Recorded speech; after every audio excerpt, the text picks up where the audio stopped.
What are the four parts of holistic wealth that you highlight that are so important?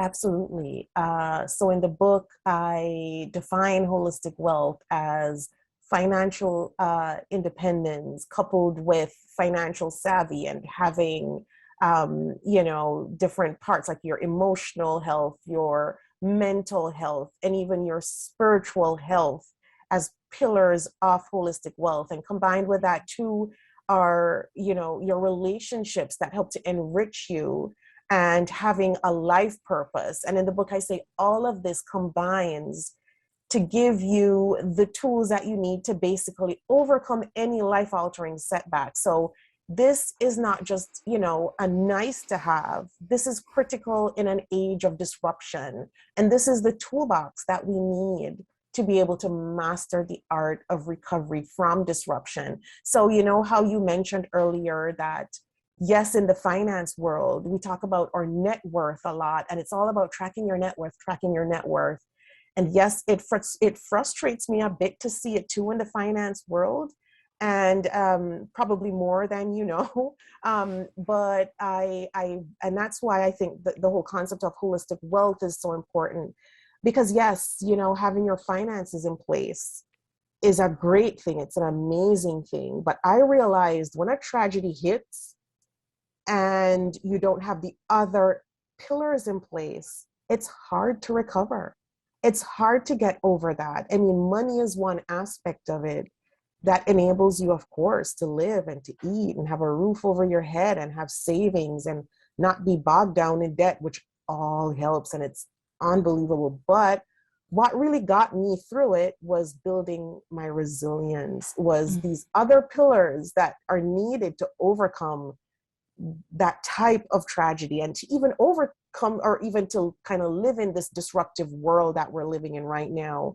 And we're seeing it with the great resignation wave too, where, so many women have left the workforce. So many people have left the workforce as they're looking for more meaning in life. And it's not just about climbing the corporate ladder anymore. And people are realizing, right, that that's not necessarily the best path forward. And all of that is also encapsulated in the book and in what I talk about in the message in holistic wealth, right? Because I realized I was on a corporate track. I was in the executive track when my husband died, and I had to give it up. Like I literally had to walk away, just like how women have had to walk away through COVID-19 from that corporate life. I had to do that.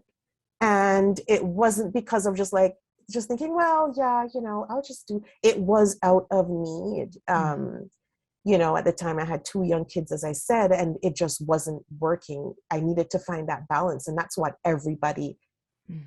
is looking for now. And that's the kind of focus. And that's the essence in the book, and with the message. And I think that's what so many people are seeking right now. We're Mm. seeking just a life where it's not just all about, climbing the corporate ladder, building up this, tracking this net worth, which is also important, but not just about that, but about how we can really build our lives in an authentic way, to do the things that are important to us. Yeah. It's I really love, resonating with me, this concept of like having we talk about having an emergency fund, and it's hitting me this holistic emergency fund.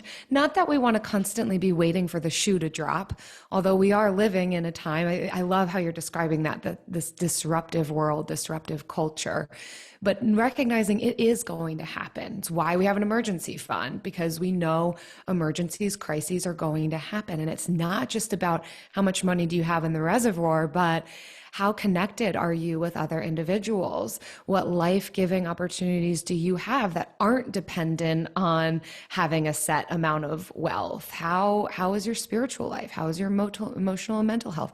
Of course, we're not going to be hitting the brass ring every single time in all of those categories, but what an awesome concept to get on board with and to align ourselves with, of not just the emergency fund, but the emergency reservoir of holistic health. It's really resonating with me, Keisha. I appreciate what you've said there. Yeah, I love that. I love that it is a wealth that it's not self-centered. I feel so much of the content we see is self-centered wealth, like how much I can earn, how much I can save, how much wealth I can build.